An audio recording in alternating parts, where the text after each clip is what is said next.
Welcome to the PHP Motivational Minute for Associates. I'm Coach O, Rod Olson, and I'm going to be your coach for the next few minutes. And our job today is to give you tools for your toolbox. So thank you for logging into the Hapto site, and let's get started. Now today, I want to give you one of the greatest tools that someone gave me, and it not only is going to help you as an associate on the properties for Providence Hospitality Partners, but it's also going to help you at home and if in your marriage if you're married. And that simple tool is called the power of speaking greatness. Now, what is the power of speaking greatness? Well, it starts with what we call giving great feedback, which we've talked to you about before. But when people talk to you and you talk back and forth between the associates and the leadership at Providence, or just clientele that are at the properties, it's very important that we build people up, we don't tear them down.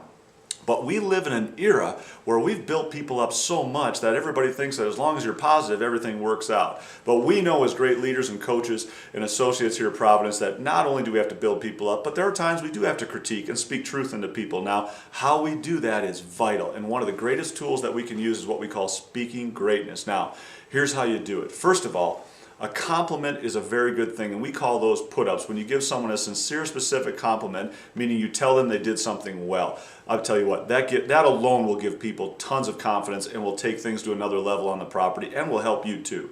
But giving compliments aren't enough. We also need to give people a vision for their future. Now, what does that look like? Well, if you speak greatness into someone, not only do you give them a sincere, specific compliment, but you also give them a vision for their future. For example, I would come to your property and we just happen to be standing in the lobby, and all of a sudden, a customer comes through the front door and apparently they're drunk and they're out of control and they're loud. All of a sudden I look at you and I don't know what to do because you're the one in charge, but you see that person and you go over there, and I'm telling you, within 5 minutes you've got your arm around that person, they've got their arm around you, and you're taking them to the coffee shop and they're getting themselves a nice hot cup of coffee and they're thanking you for taking the time to talk with them and work with them, and boom, you come back over and it's like you just go back to work like nothing even happened.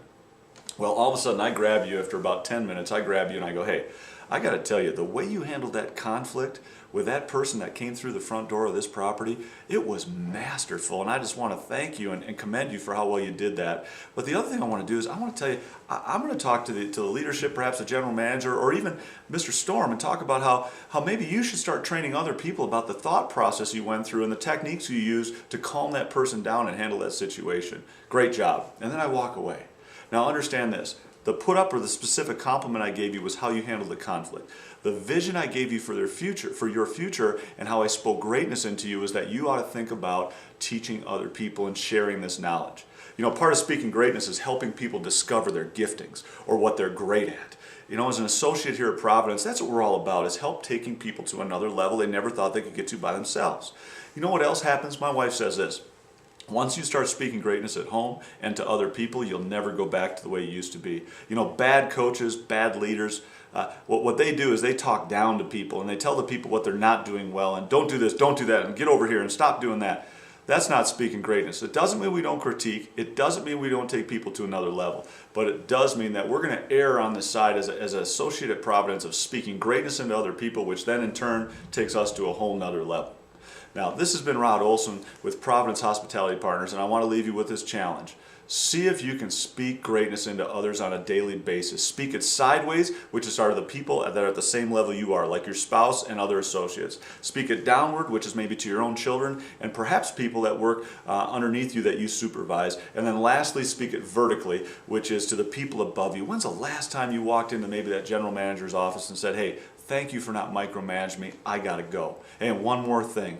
Please use the military motto when you speak greatness, and that is be brief, be brilliant, and be gone. Hey, this has been Coach O. You make it a great day.